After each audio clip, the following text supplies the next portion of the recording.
नमस्कार. श्री जगद्गुरु तुकोबराय त्रिशतकोत्तर अमृत महोत्सवी वर्ष 375वा सदेह वैकुंठ गमन सोहळा अखंड हरिनाम सप्ताह खंडापूर या ठिकाणी. आज या ठिकाणी आम्ही पाहिलं ध्वजस्तंभ, जो की 100 फुटाचा उंचीचा ध्वजस्तंभ पाहिलेला.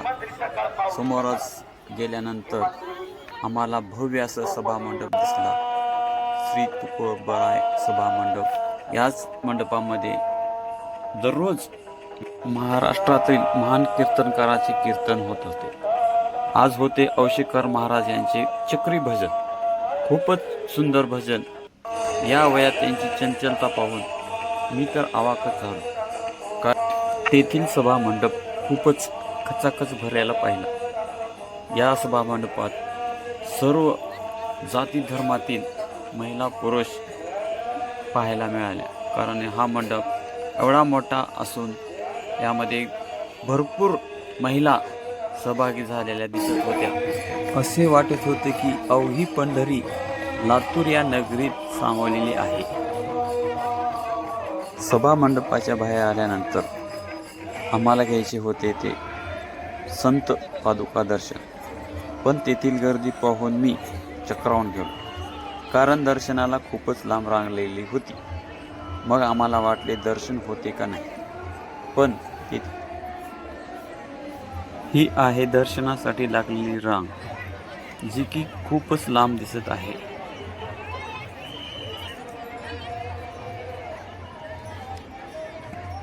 एका व्यक्तीने सांगितले दर्शन होईल, तुम्ही जावा. मग आम्ही बारी न थांबता मुख दर्शनासाठी जप मंडपात गेलो.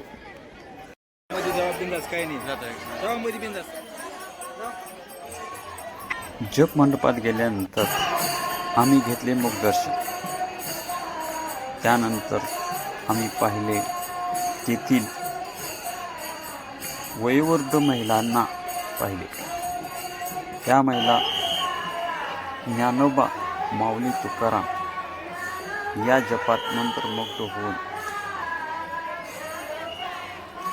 फुगडी खेळतानाचा क्षण आम्ही पाहिला. तेथील महिला फुगडीच्या नादात मंत्रमुग्ध होत्या. त्यांना कळत नव्हते की बाजूला काय होत आहे. एवढ्या भारावून गेलेल्या तेथील महिला फुगडी खेळताना दिसत होत्या.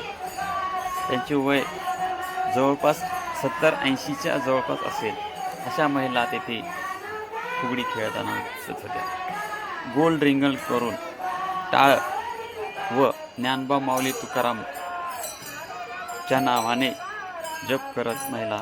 नंतर आम्ही गेलो श्री ज्ञानोबराय श्री तुकोबराय भव्य राज्यस्तरीय कृषी प्रदर्शन पाहण्यासाठी.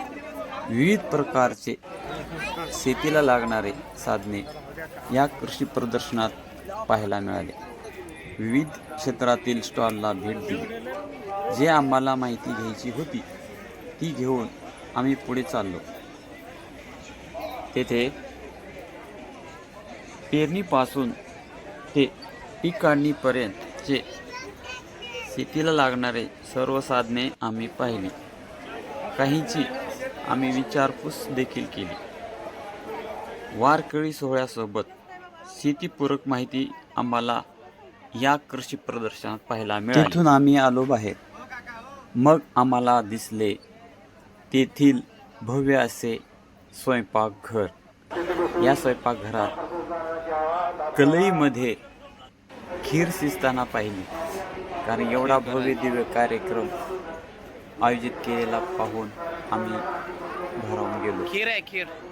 ही खीर शिजताना पाहिली व पुढे गेलो असता भरपूर असे तेथे दिसलेले चुली दिसल्या, मोठमोठ्या चुली, ज्यावर की कढया ठेवलेल्या पाहिल्या. त्यामध्ये खीर शिजतानाच पाहिली. सोबतच वड्या, येसूर वड्या हा या जेवणातील आजचा मेनू पाहायला मिळाला. वड्यासोबत येसूर हा आणि भाकरीचा आस्वाद या वारकरी सोहळ्यात पाहायला मिळाला.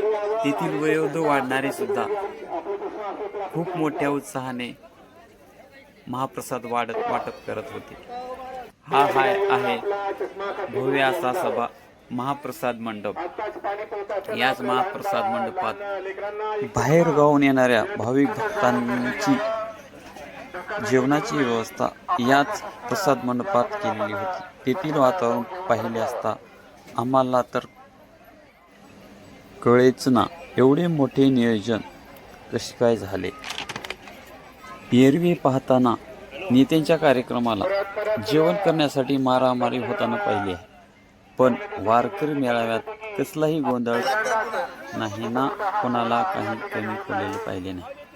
उत्तमरित्या तेथील आयोजकांनी या सोहळ्यास वेळ देऊन हा सोहळा मोठ्या उत्साहात साजरा करताना पाहिले. आम्ही पण प्रसाद घेतला.